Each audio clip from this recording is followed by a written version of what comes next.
One of the things that we often have our customers talk to us about is, so how do I know whether or not my customers will buy it? How do I know what's going on in their heads? Now this applies whether or not you're in a B2C market where you're talking about selling things to consumers, or a B2B market where you're talking about selling to other businesses, or a B2G market where you're talking about selling to government. Hi, I'm Dr. Robert Dew and I'm one of the founding partners of CapFeather Global. We're a boutique consultancy that focuses on helping our customers to grow. There's a very, very sensible and interesting commonality that's so basic that it's easy to miss. None of those places typically buy using an artificially intelligent piece of software program. All of them buy, whether it's a consumer, a business or government, all of them have people involved to buy things. So if you know that there are going to be people involved, doesn't it make sense to understand how people think about things to make a decision? And that's what we're going to talk a little bit about today. In CapFeather, we like to think about a very, very simple acronym that helps us remember the 6 basic needs that people have when they make a decision or when they do take action. And getting someone to make a decision and take action is exactly what buying something is. What does CAPFUL stand for? Well, each letter stands for a different need. So the first need in CAPFUL is C, and it stands for certainty. Anytime that you're offering a client a chance to make something easier, reduce their friction, improve their safety, add their warranty, make it immediate or instant, what you're trying to do is meet their need for certainty.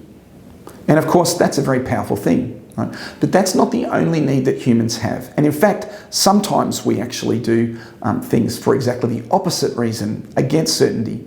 Can you imagine if your life is too certain what it becomes? Boring, right? So let's move down. We'll come back to the opposite of certainty later. The A in CAPFUL stands for aspirations. All of us as human beings have a desire to grow and learn and achieve mastery over things. Whenever we manage to get somewhere that's better off, whenever we feel better about ourselves because we succeed in achieving a goal that's hard, or we get better at something, whenever we prove that to ourselves, we get a little shot of dopamine and we feel better about that. And if you think about why people buy things, it's often because they're trying to get something done. So certainly, if you're trying to get your customers to be satisfied, you're trying to help them achieve something. And if it's in the short term, it's pure satisfaction. If it's in the longer term, maybe that's a bit closer to their identity. Either way, it's all about the A in CAPFUL, achievement. The P in CAPFUL stands for prestige. If you've ever wanted to be at the front of the plane or to jump the queue, or if you've worn an outfit that affords you the chance to stand out, you've done this because you want to be prestigious. There's of course the cliche around the midlife crisis and how an executive will buy a new car or get a new life partner, regardless of their gender. I might point out I'm an equal opportunist when it comes to this prestige thing. And they'll do that in order to feel better about themselves because of how they think it makes them look to other people. My mother used to say, you need to get your act together. And what she was talking about was making sure that the way that I presented to myself to the rest of the world was properly safe and properly prestigious. Really important. After prestige in CAPFUL comes F. The F stands for fulfillment, and it's a little bit more altruistic and perhaps a lot less selfish than the desire to achieve prestige. There are lots of movement right now trying to activate people's need to meet their fulfillment requirement. So anytime that you're focusing something about being green, that's an example about trying to do something better for future generations in the world. That activates your need for fulfillment. If you're involved in anything to do with helping the developing nations or the third world nations have a better economic outcome, then that's also related to fulfillment. In the States, it doesn't matter which side of politics that you're on, both sides are keenly involved in how their society works, and they're trying to push their ideological perspective as a way to make the US as a whole a better place. All of these things meet a fulfillment need, and they're all F in CAPFUL. Right? Underneath this, though, is one of the needs that motivates other people quite a lot. Right? And in thinking about presenting to you these CAPFUL needs, hopefully I'm meeting this need for you. The U in CAPFUL stands for uncommon or unusual. And do you remember we started this video by talking about certainty? If your life's too certain, it's boring. So actually we all have this desire to go and seek newness. We want to go and see the latest movie. We're interested in the latest fashion. If you've gone and looked at art, it's because you want to see something that's out of the ordinary for you. But even more simple than that, most people consume some kind of news every day, whether it's on Facebook or via a current affairs channel, or if it's indirectly via a Quora or a Reddit or something like that. In all of those situations, you're trying to learn something new, and that meets your need for the uncommon or the unusual.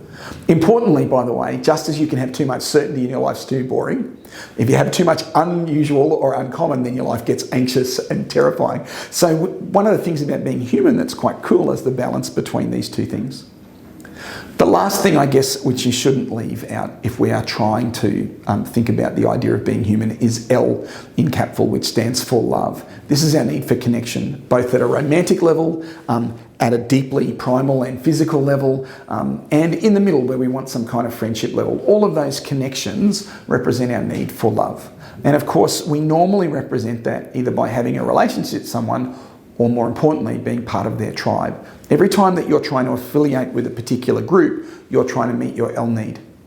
Now, this becomes quite amazing because if you've met someone, for example, who's got an environmental cause, they might attach themselves to that environmental cause for any of the CAPFUL needs. They might want to be certain that the world's going to be okay despite rising temperatures. They might want to achieve something better about how they think a positive change can be made in the world. And they might want to feel like they're making a difference, which is their aspiration need. Of course, there's a prestige with being considered someone who's properly green, especially if you buy an electric car, right? That adds some prestige. And of course, you can claim to be green, right? There's a fulfillment that comes in making sure that the next generation will not be worse off than our generation due to pollution. There's some interesting things to think about how new technologies can make a change in the world to make a green agenda work. And of course, the green movement is a very big church and tribe that you can be part of and identify with. So it's possible for all of those needs to be connected together. As a business, if you understand what someone's CAPFUL need is and you pitch to it, you'll know how to attract customers to buy from you. Thanks for watching the first of our 2 videos on our CAPFUL model on understanding our customer needs. In part 2, we will cover how to manage their conflicting needs with CAPFUL. Look out for it wherever you are viewing this video, or better yet, like the video and subscribe to our YouTube channel for more content like this.